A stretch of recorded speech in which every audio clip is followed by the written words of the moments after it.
Assalamualaikum warahmatullahi wabarakatuh. Alhamdulillah allazi lahu ma fis samawati wa ma fil ard wa ma bainahuma wa ma tahta thara, wa ashhadu anna Muhammadan abduhu wa rasuluh arsalahu basyiran wa nadhira rahmatan lil alamin. Asyhadu an la ilaha illallah wa asyhadu anna Muhammadar Rasulullah. Allahumma salli ala Muhammadin wa ala alihi wa ashabihi ajma'in wa ba'du. Apa kabar ayahanda, para jamaah, pengurus masjid, para santri, ahli surga, apa kabar semuanya? Alhamdulillah. Saya ngobrol dengan Pak Lurah. Pak Lurah itu satu kampung dengan saya. Pak Lurah insya Allah jiwa kesantriannya luar biasa. Alhamdulillah.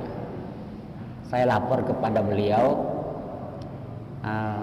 setiap kita tes ya, orang yang rajin sujud, orang yang rajin ibadah, apalagi wudunya bagus, itu di jamaah saya rata-rata 35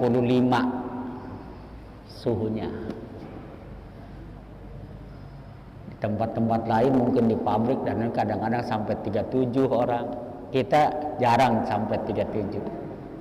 35 suhu tubuhnya. Alhamdulillah. Insyaallah. Dan insya Allah orang yang rajin sholat itu orang yang bersih.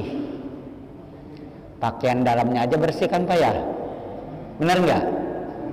Cuci tangan ya, cuci tangan mah nggak usah diajarin. Ya bener. Subhanallah. Saudara-saudaraku, saya belum memperkenalkan nih apa itu tafsir. Ya, jadi saya sengaja ini didelay oleh saya, materi tafsir perlu diperkenalkan apa sih sebenarnya tafsir. Dan yang paling nanti menggelitik adalah betulkah Bapak ini sudah melaksanakan tafsir? Ya, betulkah sudah melaksanakan tafsir? Ya, coba Pak Ustadz minjem Qurannya. Ini covernya Al-Quran dan terjemah. Oke, Al-Quran dan terjemah. Ini tafsir atau terjemah? Nanti saya buktikan. Salah. Salah Pak. Jadi Al-Quran tidak bisa diterjemahkan aslinya. Nanti saya buktikan, oke? Ya. Gini, kita kenali dulu. Yang ditafsirkan itu kan ayat-ayat Al-Quran. Iya. Saya tidak memulai dari awal ketika Al-Quran itu belum turun kepada baginda Rasulullah. Itu nanti Bapak akan menjelimet. Gini aja dah, supaya otak kita tidak terlalu puyeng, otak sariawan ya, mikirnya tidak terlalu sariawan. Saya mulainya gini aja. Malaikat Jibril membawa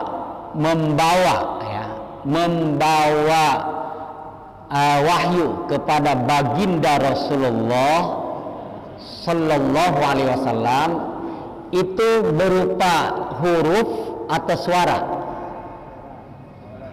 Hah? Suara. Ada nggak berupa hurufnya kepada baginda Rasulullah? Ada nggak?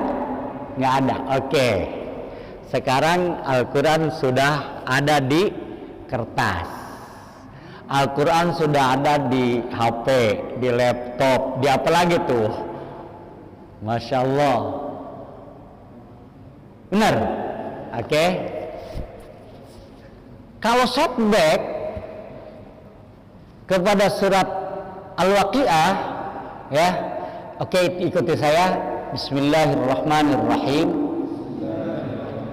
Innahu la Qur'anun karim laqur'anun karim fi kitabim maknun la yamassuhu illal mutahharun tanzilun mir rabbil alamin.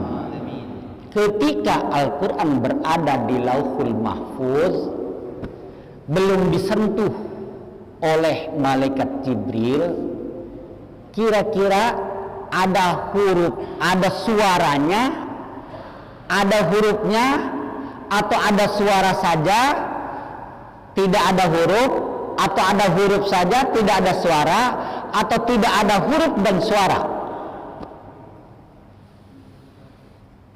Mengapa pertanyaan ini saya buat balik malah kedua, bukan yang pertama? Jawabannya,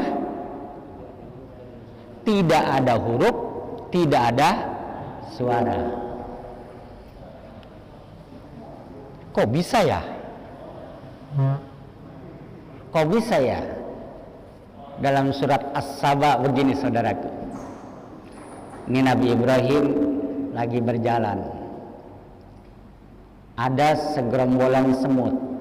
Semut itu ketuanya perempuan. Banyak binatang yang ketuanya perempuan. Di antaranya adalah cita. Jadi harimau, jadi cita, itu yang jantan itu enak, benar-benar jadi raja. Yang nyari mangsa itu, yang ngejar-ngejar itu pimpinannya istrinya. Ceweknya. Kata semut, qalat namlatun ya ayyuhan namlu udkhulu masakinakum. Ya, kata raja semut perempuan itu, wahai semua semut anak buahku, masuklah kamu ke dalam lubang. Supaya apa? Jangan sampai diinjak oleh Sulaiman dan tentaranya. Kamu mah kelojotan, wahum la yash'urun. Sulaiman dan tentaranya nggak pernah merasakan kita kelojotan tuh diinjak, katanya gitu. Jadi ketika Sulaiman nanti nginjak kalian dengan para tentaranya, kita mah kelojotan tuh diinjak. Dia mah nggak merasakan sakitnya kita. Masuk kamu. Fatabassama dhahikan min qawliha. Fatabassama dhahikan min qawliha. Maka Sulaiman tersenyum, tertawa karena apa? Mendengar suara Ratu Semut. Halo, Bapak pencet semut biar dia kesakitan, Bapak dengarkan di telinga, ada nggak suaranya? Ada nggak suaranya? Untuk bisa sampai sedikit ke benak kita, itulah contohnya. Komunikasi itu kita mau perlu suara, yang lain kadang-kadang tidak mesti ada suara. Nah, kenapa Al-Quran dibawa harus ada suaranya? Bayangkan aja kalau Al-Quran tidak ada suara, tidak ada huruf, bagaimana dia menjadi hudal lil muttaqin? Benar? Maka di dalam keterangan fi al-itqan fi ulumil Quran karangan As-Suyuti, ya, wal burhan fi ulumil Quran karangan Imam Az-Zarkashi, diterangkan di dalam dua buku tentang ulumul Quran. Diterangkan di sana ketika Jibril, ya, mau menyampaikan wahyu kepada baginda Rasulullah Sallallahu Alaihi Wasallam, diajarkan cara melafalkannya. Jadi malaikat Jibril diajarin cara melafalkan Al-Quran untuk disampaikan kepada baginda Rasulullah Sallallahu Alaihi Wasallam. Nah, udah ada bunyi kan. Lalu bagaimana ada tulisan dan lain itu luar biasa, sejarahnya panjang. Dan sekarang ada di laptop, di HP. Sekarang alhamdulillah Quran yang begitu panjang itu bisa dikantongin dalam flash disk ya. Subhanallah, subhanallah ya. Nah, catatan nih Pak ya, nanti kita ini sebagai tambahan pengetahuan, catatan Pak ya, Al-Quran yang dibawa oleh malaikat Jibril kepada baginda Rasulullah, itu malaikat Jibril komit benar, tidak mau menambah kalimat apapun. Tadi Imam itu subhanallah satu visi dengan materi ini, baca surat Al-Alaq. Ketika malaikat Jibril datang pertama kali membawa wahyu di sebuah gua, ya, pakai bismillah enggak? Pakai bismillah enggak? Halo? Pakai bismillah enggak? Tidak. Langsung materinya apa yang mau disampaikan, tidak ada komentar, supaya Al-Quran ini murni suaranya. Langsung iqra. Tidak pernah ada riwayat, kata Imam Sya'rawi. Imam Sya'rawi ini memegang tampuk kepemimpinan ilmu tafsir sampai sekarang. Imam Sya'rawi, tafsirnya namanya Tafsir Asy-Sya'rawi, di rumah ada. Subhanallah ya, kata Imam Asy-Sya'rawi, itu luar biasa Al-Quran itu, benar-benar murni. Dan kemudian saudara-saudaraku ya, semua yang ditulis oleh para sahabat waktu itu termasuk hadis dilarang keras.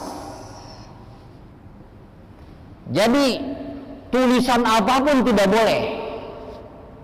Rasulullah bersabda, la taktubu anni ghairal Quran. Kamu jangan menulis dari saya kecuali Al-Quran. Ucapan saya, perilaku saya itu jangan ditulis. Wa man kataba anni ghairal Quran falyamhu. Siapa orang yang mencatat atau yang masih punya catatan tentang apa saja yang dari saya selain Al-Quran harus dihapus. Kalau tidak, maka diancam oleh Nabi, dia termasuk penduduk ahli neraka.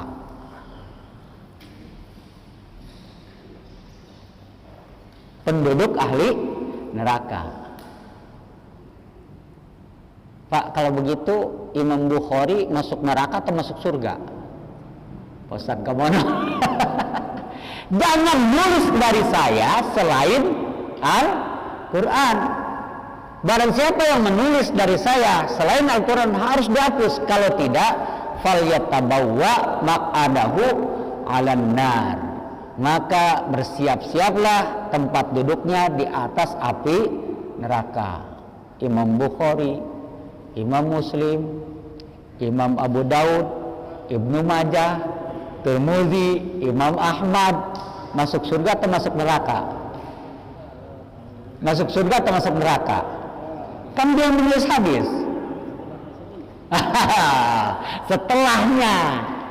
Setelah Al-Quran ini beres dan lain-lain, jadi fase Al-Quran, selama fase turunnya Al-Quran tidak boleh ditulis apapun yang datang dari Nabi kecuali Al-Quran. Jadi ada dua pemurnian Al-Quran. Pertama, malaikat Jibril tidak menambah apapun, ya, tidak menambah apapun, wahyu saja disampaikan. Yang kedua, Nabi melarang menulis apapun dari baginda Rasulullah, itu tidak boleh kecuali menulis Al-Quran. Yang ketiga, baginda Rasulullah Sallallahu Alaihi Wasallam menugaskan 10 orang yang paling cerdas, 10 orang yang paling cerdas sampai sekarang tidak ada duanya, Pak. Ya, yang dipimpin oleh Zaid bin Thabit untuk menjadi sekjen Al-Quran. Zaid bin Sabit sampai sekarang dia masih memegang ya, dan belum ada penggantinya sebagai sekjen Al-Quran 3 abad, 3 masa Nabi, masa Abu Bakar, di masa Utsman. 3. Dialah yang menangani penulisan pengumpulan Al-Quran itu. Bagaimana kecerdasannya?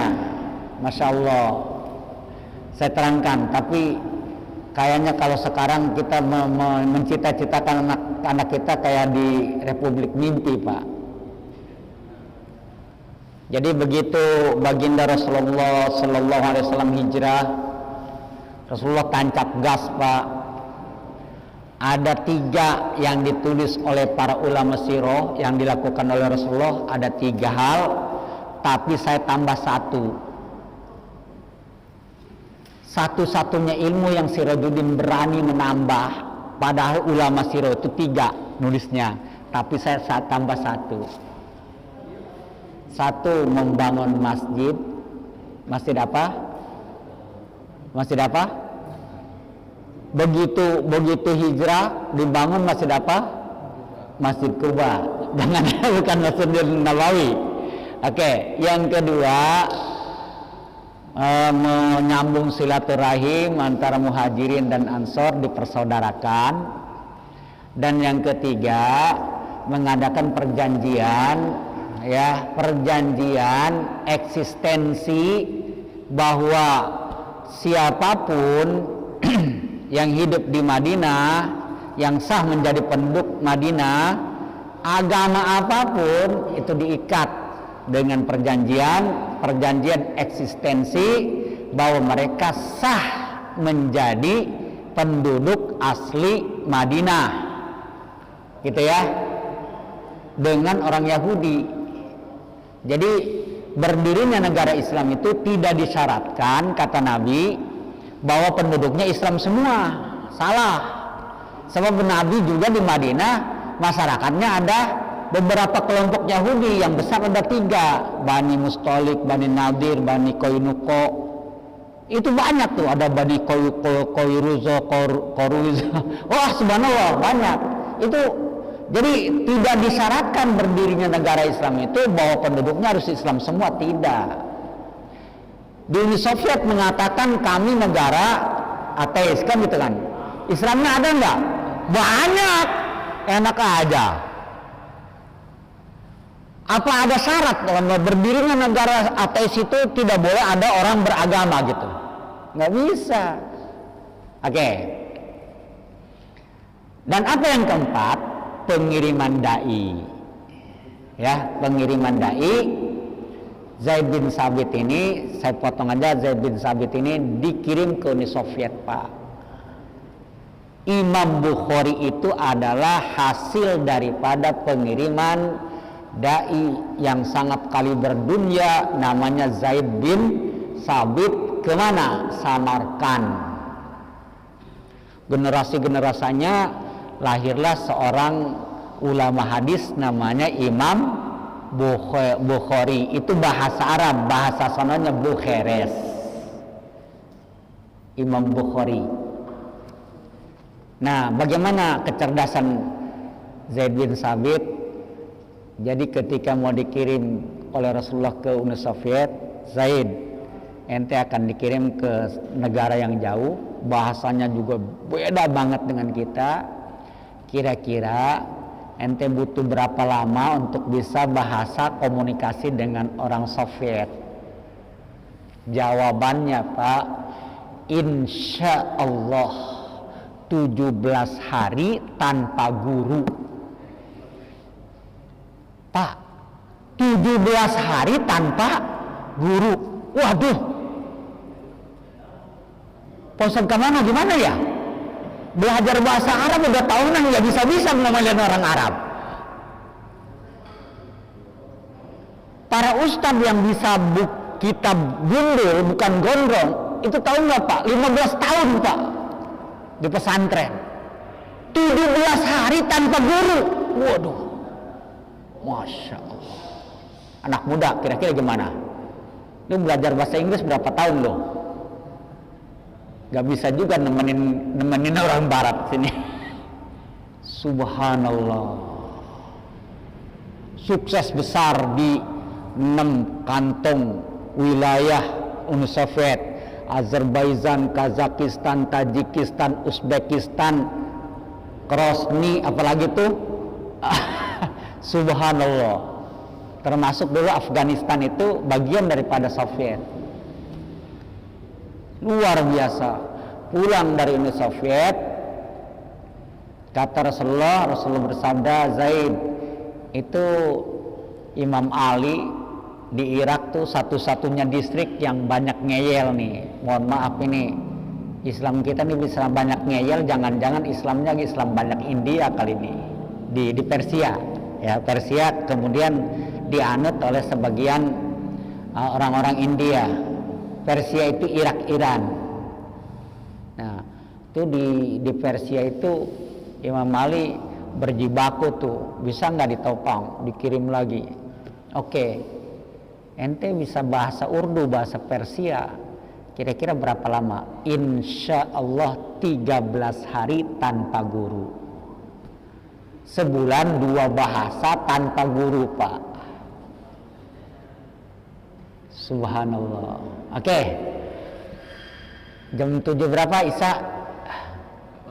8 menit. Oke. Saya mau buktikan, Pak ya.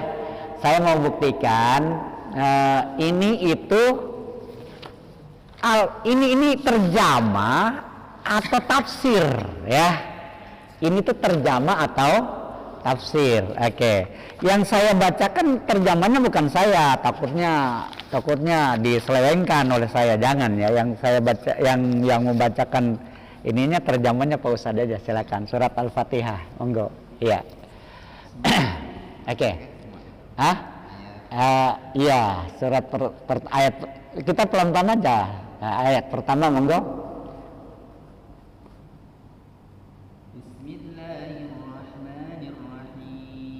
Terjemahnya dengan nama Allah yang Maha Pengasih, Maha Penyayang. Oke, ini Bismillah ini ada pada semua surat. Jadi dalam bab tafsir tidak ditafsirkan secara khusus di dalam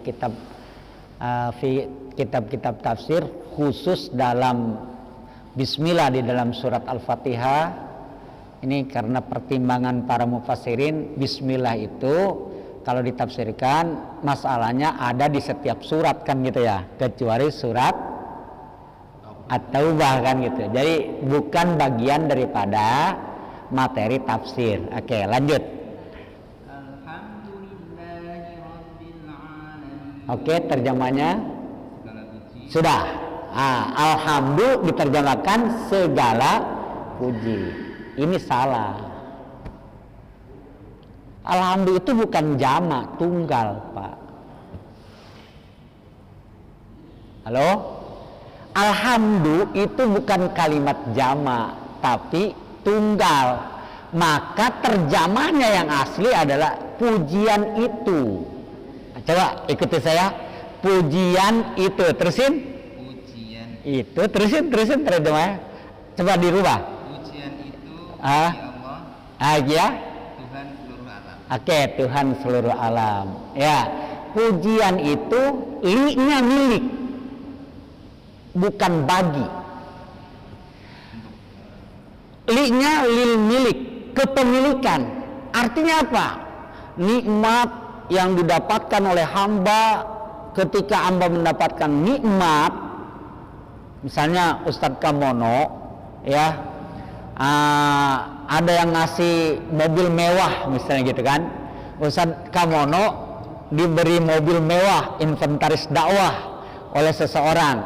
Ustadz Kamono mengucapkan Alhamdulillah, walaupun nikmatnya itu dari orang, itu sesungguhnya asalnya nikmat itu milik Allah. Li-nya li. Maka kalau terjemah bagi itu salah. Sebab aslinya jadi gini, pujian itu milik Allah. Terus Rabbul Alamin, Tuhan seluruh alam. Ini yang benar. Tuhan seluruh alam. Alam itu banyak. Alam dunia, alam akhirat, padang mahsyar, alam rahim, alam ruh, segala macam, banyak ya. Alam binatang, alam insan, manusia, alam nabati, falak, itu alam semua. Malaikat, jin, gitu.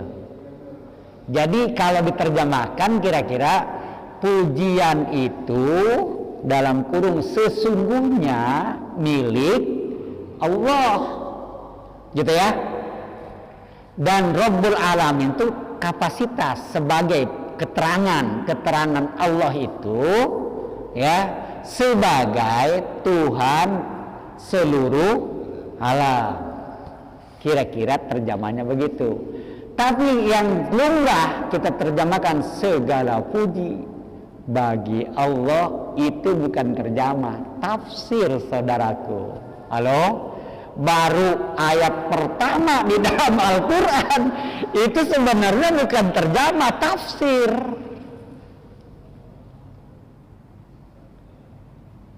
Udah paham? Kenapa segala? Ternyata pujian itu banyak dimensi.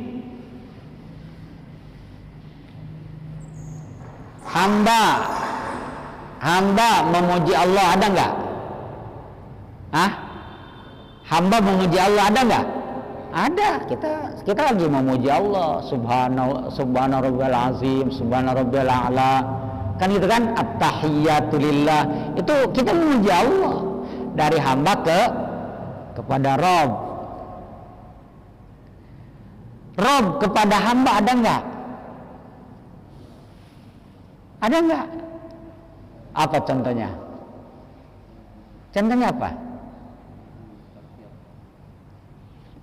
Itu contohnya Allah itu memuji Nabi Muhammad.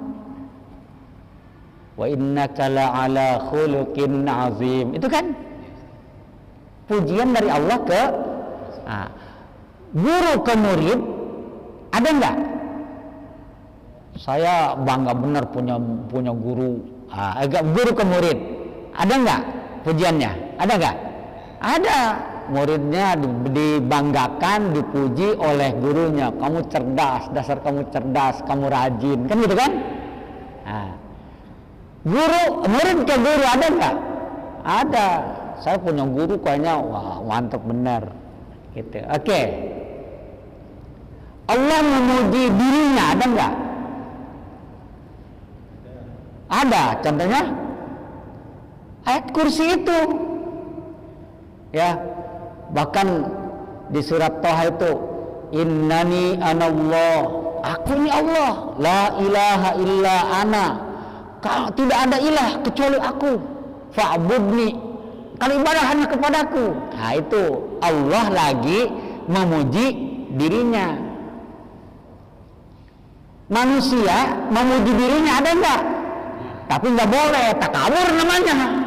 Gua begini, itu takabur namanya. Bagaimana kalau lagi kampanye? Kalau lagi kampanye ini memang ya mudah-mudahan sajalah. Jadi masyayikh kita diampuni. Di dalam hadis yang ambisi saja nggak boleh, apalagi kampanye. Tapi itu kebutuhan politik ya, kebutuhan politik. Kalau nggak begitu ya mana orang tahu kan gitu ya. Mudah-mudahan diampuni aja lah oleh Allah Subhanahu wa ta'ala. Sesungguhnya orang yang ambisi saja jangan dipilih, kata Rasulullah. Ambisi saja, saya pengen, itu jangan dipilih, apalagi kampanye. Cuma kalau nggak kampanye mana tahu kan, nah, gitu. Itu adalah kebutuhan darurat lah mudah-mudahan. Oke, ayat pertama kita sudah masuk. Nah, gini, jadi dari Allah kepada hambanya, dari hamba kepada Allah, dari Allah kepada zatnya, dirinya, dari hamba kepada dirinya. Nah, sesama hamba. Ada nggak sesama hamba? Ada nggak? Nah, pujian yang bermacam-macam ini sesungguhnya lillahi, milik Allah. Alhamdulillahi rabbil alamin. Sekarang kita udah masuk nih dalam file benak kita. Segala puji, seluruh pujian itu aslinya dari Allah Subhanahu wa ta'ala. Oke, lanjut. Ya, terjemahnya. Ini terjemah paling salah, Pak Ustadz. Ini terjemah paling salah. Ini ayat pendek terdiri dari dua nama Allah yang paling sulit diterjemahkan. Kalau saya mau disuruh menerjemahkan, saya akan tulis titik-titik saja, titik-titik, tidak ada terjemah, titik-titik tidak bisa diterjemahkan. Kalau suruh menafsirkan is okay, walaupun sedikit sesimpel bisa, tapi untuk menerjemahkan tidak bisa. Nah, ketika muncul apa tadi? Yang maha pengasih, maha penyayang. Seakan-akan terjemahnya Ar-Rahman maha pengasih, Ar-Rahim maha penyayang. Itu salah. Nah lo salah lagi nih. Kalau secara terjemah salah. Jadi ayat yang ini tidak bisa diterjemahkan, yang bisa ditafsirkan. Ar-Rahman, Ar-Rahim. Ada papan tulis cepat bisa? Nggak ada? Nggak ada. Oke, nanti tahu giliran saya nanti akan saya buktikan ya. Oke. Ar-Rahman, Ar-Rahim. Dua kata ini kalau diambil huruf yang asli itu sama. Ro, ha, mim. Yang muncul itu ro, ha, mim. Rohima, yarhamu. Masdarnya adalah rohmah. Apa artinya rohmah? Saya tidak akan buka dulu. Yuk kita baca. Bismillahirrahmanirrahim. Coba surat Ar-Rum ayat 21. Wa min ayatihi, ayo. An khalaqalakum min anfusikum azwa litaskunu ilaiha wa ja'ala bainakum mawaddatau wa rahmah. Mawaddah apa? Cinta. Rahmah apa? Kasih sayang. Jadi apa itu Rahman? Rahman terjemahnya Allah yang maha kasih sayang. Apa itu Rahim? Rahim terjemahnya juga Allah yang maha kasih sayang. Kalau diterjemahkan sekali, celakanya seakan-akan Ar-Rahman terjemahnya maha pengasih, Ar-Rahim maha penyayang. Kalau diterjemahkan dua kali, apa kata dunia?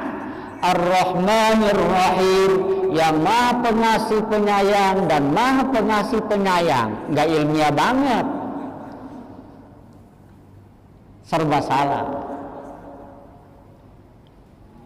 Jadi di sini terbukti bahwa Al-Quran sesungguhnya tidak bisa diterjemahkan, yang bisa ditafsirkan.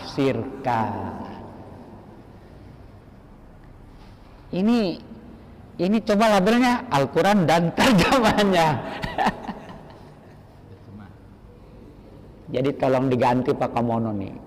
Al-Quran dan tafsirnya yang ringkas ya, dan sedikit tafsirnya, bukan terjemah. Banyak nanti contohnya, banyak contohnya. Oke, 3 menit lagi gini. Apa bedanya Ar-Rahman? Dan apa bedanya Ar-Rahim? Di dalam Al-Quran diterangkan, ikuti saya, Bismillahirrahmanirrahim. Wa kana bil mu'minina rahima. Wa kana bil mu'minina rahima. Jadi sifat Allah kasih sayang yang rahim itu hanya khusus bagi orang yang mukmin. Jadi Allah yang Maha Rahim itu khusus kepada orang yang mukmin. Orang yang kafir, orang mukmin dapat Ar-Rahman. Nah sekarang saya tanya, surat Ar-Rahman ada enggak? Surat Ar-Rahim ada enggak? Apa sebabnya Pak? Apa sebabnya Pak? Hah? Celaka kalau surat Ar-Rahim ada, surat Ar-Rahman enggak ada, celaka. Celaka enggak? Marajal bahraini yaltaqiyan, itu di situ ada kehidupan semua itu. Itu adalah rahmannya Allah. Kehidupan bukan hanya untuk orang mukmin, benar? Benar enggak? Maka suratnya namanya Coba kalau surat Ar-Rahim berbicara tentang surga aja, mana untuk orang kafirnya? Subhanallah. Jadi rahmat Allah itu perlu dialhamdulillahin gitu ya. Alhamdulillah bahwa Allah itu ayat pertamanya Rabbul Alamin, bukan Rabbul Mukminin. Tapi kalau Allah itu Rabbul Mukminin bahaya. Dan Allah itu Rabbul Alamin, semua alam, binatang, hewan, manusia, jin, malaikat, semua dapat rahmatnya. Semua dapat rahmatnya. Cuma nanti di akhirat rahimnya Allah khusus kepada orang yang mukmin. Terbukti Pak, baru masuk surat Al-Fatihah sudah semua isinya bukan terjemah, tapi sesungguhnya tafsir yang ringkas. Oke, ada 1 menit lagi. Ada pertanyaan? Masih 7 menit. Oke, alhamdulillah. Oke. Apa? Ini belum saya baca tafsirnya ya Pak. Ini gambaran aja, gambaran ini. Ini muqaddimah dari surat Al-Fatihah.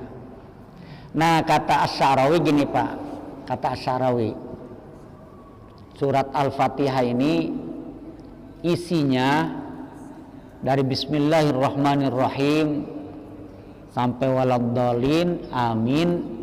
Ini isinya adalah hubungan yang sangat erat, sejajar, ya, masalah dunia dan akhirat. Gitu ya. Pokoknya isinya adalah masalah kehidupan dunia dan akhirat. Gitu. Jadi gitu, tarik ulur dunia akhirat. Cuma nanti dibedakan di ayat Maliki Yaumiddin dan Ihdinas Siratal Mustaqim. Itu aja yang dibedakan. Kalau itu 2 untuk akhirat. Oke, silakan San. Bismillahirrahmanirrahim. Nggak ulangi sekarang. Ini kan saya item berikutnya kan bahwa Al-Fatihah itu isinya muatannya dunia dan akhirat. Ya, oke. Sekarang Bismillahirrahmanirrahim. Ya. Terjemahnya ya. Nah. Bismillahirrahmanirrahim. Bas, sampai di situ dulu. Yang Maha Pengasih lagi Maha Penyayang. Ar-Rahman di dunia, Ar-Rahim di dunia akhirat kan? Oke, terus. Iya. Nah, seluruh alam. Ada dunianya enggak? Ada dong. Masa dunia bukan alam? Ada akhiratnya enggak? Tuh, dunia akhirat. Subhanallah. Terus kembali lagi kan? Berarti dunia dan akhirat. Terus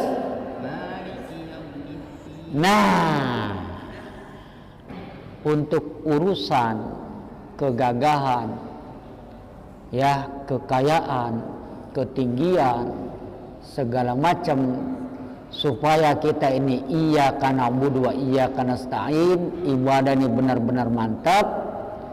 Ini urusannya tentang kerajaan. Allah mengakui bahwa di dunia ada kerajaan, ada raja, dan ada kerajaan. Cuma dalam ayat ini Allah pilihkan, Allah itu kapasitas kerajaannya sampai di hari pembalasan. Di saat itu nanti dalam tafsirnya, keterangan Rasulullah, manusia nanti akan dibangkitkan dari kuburannya dalam keadaan telanjang bulat, tidak boleh pakai alas kaki, tidak boleh ada alas kepala. Yauma tubaddalul ardu ghairil ardi, buminya bukan bumi yang ini, bumi yang cepat panas, ya. Wasamawat, langitnya bukan langit yang ini. Matahari ini bukan. Panasnya juga bukan panas yang ini.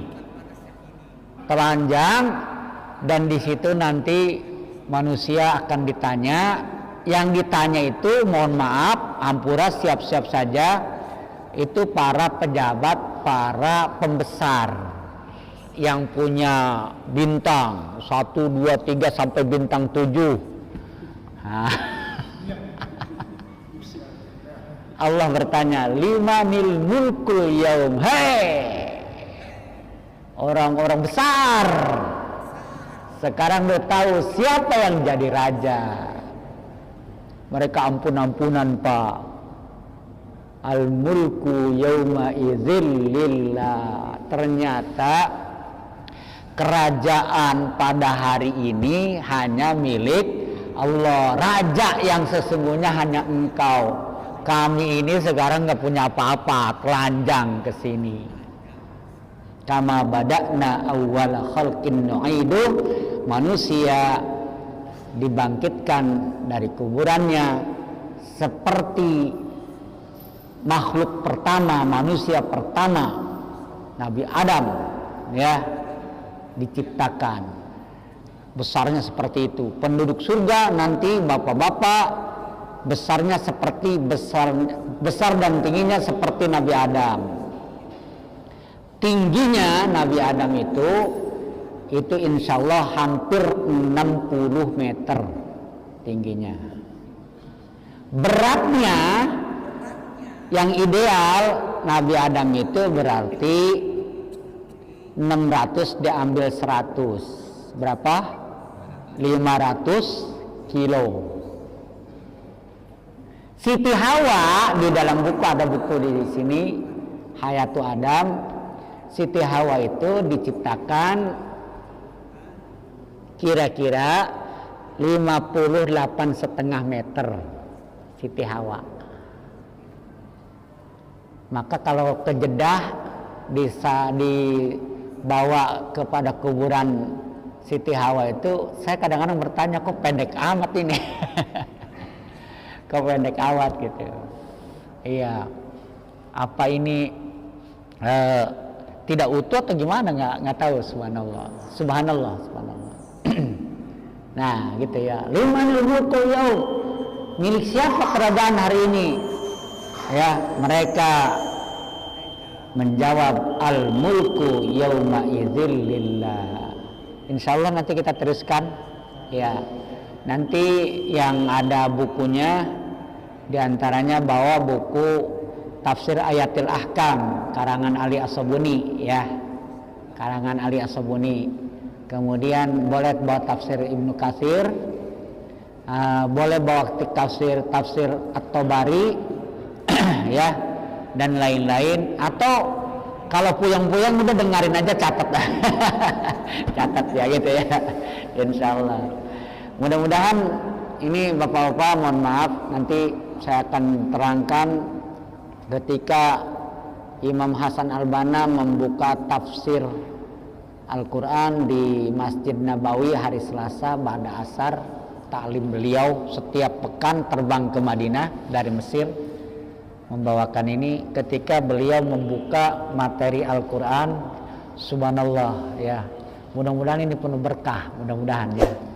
Subhanakallahumma bihamdika asyhadu an la ilaha illa anta astaghfiruka wa atubu ilaik. Assalamualaikum warahmatullahi wabarakatuh.